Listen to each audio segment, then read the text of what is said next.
सानखौनो आं हाला। नोंथांमोना दासिमबो नैबे गोदान मिउजिक भिडिअखौ फुल नायाखै अब्ला नोंथांमोना नैबे आंनि भिडिअनि गेजेरजों नायनानै लानो हागोन। हेलौ लोगोफोर, नोंथांमोननि गेजेराव आरोबाव मोनसे गोदान मिउजिक भिडिअनि आपडेट लानानै फैलायबाय। नोंथांमोना नैबे भिडिअखौ जोबजासिम नाय आरो नोंथांमोना नैबे भिडिअखौ मोजां मोनोब्ला लाइक शेयार खालामनानै हो आरो नोंथांमोना आंनि चेनेलखौ दासिम साबस्क्राइब खालामाखै अब्ला साबस्क्राइब खालामनानै होदो। बिदिब्ला लोगोफोर फैदो दिनैनि बे गोदान भिडिअनि आपडेटनि सायाव।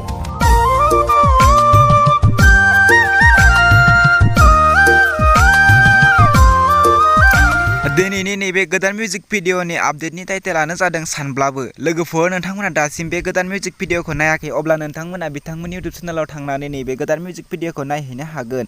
नैबे भिडिअनि कास्टिंआनो जादों मालुसैका, आनन्द, प्रान्जल दैमारि आरो दिप। लोगोफोर, बिथांमोना नैबे भिडिअखौ दासिम फुल आपल'ड खालामथ'वाखै। जेब्ला बिथांमोना नैबे भिडिअखौ फुल आपल'ड खालामगोन अब्ला आं आंनि चेनेलाव आरोबाव खनसे आपडेट खालामनानै होफिनगोन। बेखायनो नोंथांमोना आंनि चेनेलखौ साबस्क्राइब खालामनानै हो। नैबे भिडिअनि डाइरेक्टरानो जादों सिकान्दार आरो नैबे भिडिअनि मेथाइखौ रोजाबदों रबज्यति हाज'वारि। लोगोफोर, नैबे भिडिअआ जोबोरैनो मोजां जादों आरो बिथांमोना बे भिडिअखौ जेब्ला फुल आपल'ड खालामगोन अब्ला बिथांमोननि इउटुब चेनेलाव आं अब्ला आरोबाव खनसे आपडेट खालामनानै होफैगोन। बेखायनो नोंथांमोना आंनि चेनेलखौ साबस्क्राइब खालामनानै हो। नोंथांमोना बिथांमोननि नैबे गुसुं ट्रेलारखौ नायनो थाखाय आरो सानसोरां एन्टारटेनमेन्ट प्रेजेन्ट इउटुब चेनेलाव थांनानै नोंथांमोना बिथांमोननि नैबे गुसुं ट्रेलारखौ नायहैनानै लादो आरो नोंथांमोना बिथांमोननि चेनेलखौ साबस्क्राइब खालामाखै अब्ला बिथांमोननि चेनेलखौबो साबस्क्राइब खालामनानै होदो।